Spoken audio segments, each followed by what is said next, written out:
Welcome to YoYo Cine Talkies. బుల్లితెర Telugu reality show Bigg Boss season 8 చివరి దశకు చేరుకుంది. సీజన్ ముగియడానికి ఇంకా 2 వారాలు మాత్రమే సమయం ఉంది. ప్రస్తుతం హౌస్ లో 9 మంది కంటెస్టెంట్లు ఉన్నారు. దీంతో 13వ వారం ఎవరు ఎలిమినేట్ అవుతారనే దానిపై చర్చ మొదలైంది. అయితే ఈసారి కూడా వైల్డ్ కార్డు ద్వారా ఎంట్రీ ఇచ్చిన కంటెస్టెంట్స్లలో ఒకరు ఎలిమినేట్ అవుతారని తెలుస్తోంది. ఇందులో ప్రధానంగా టేస్టీ తేజ పేరు వినిపిస్తోంది. తేజ ఈసారి తన ఆటతో కంటెస్టెంట్స్తో పాటు ఆడియన్స్ని కూడా సర్ప్రైజ్కి గురి చేశారు. గత సీజన్లో టేస్టీ తేజ టాస్కులు పెద్దగా ఆడింది ఏమీ లేదు, కానీ ఈ సీజన్లో మాత్రం ఆయన ఎంటర్టైన్మెంట్తో పాటు టాస్కులు కూడా అద్భుతంగా ఆడాడు.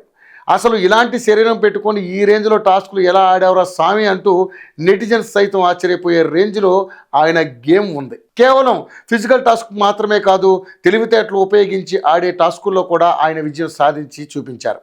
ఇలా చెప్పుకుంటూ పోతే ఈ సీజన్లో టేస్టీ తేజ గురించి చాలానే ఉన్నాయి.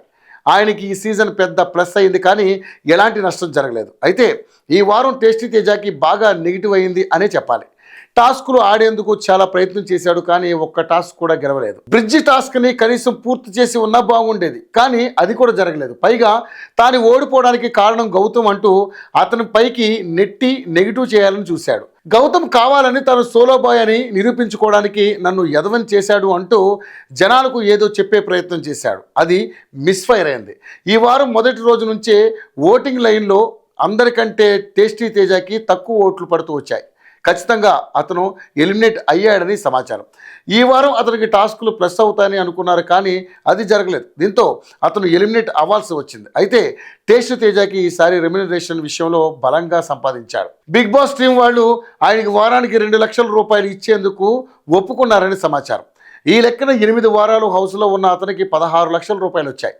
అది ఆయనకి చిన్న విషయం కాదు. సీజన్ 7తో వచ్చిన ఫేమ్తో ఆయన పెద్ద పెద్ద వ్యాపారాలు పెట్టుకున్నాడు. ఆయన యూట్యూబ్ ఛానల్ కూడా బాగా డెవలప్ అయింది. ఇప్పుడు సీజన్ 8 ఆయనకి 10 ఎక్కువ పేరు తెచ్చిపెట్టింది. దీంతో ఆయన వేరే లెవెల్కి వెళ్ళొచ్చు.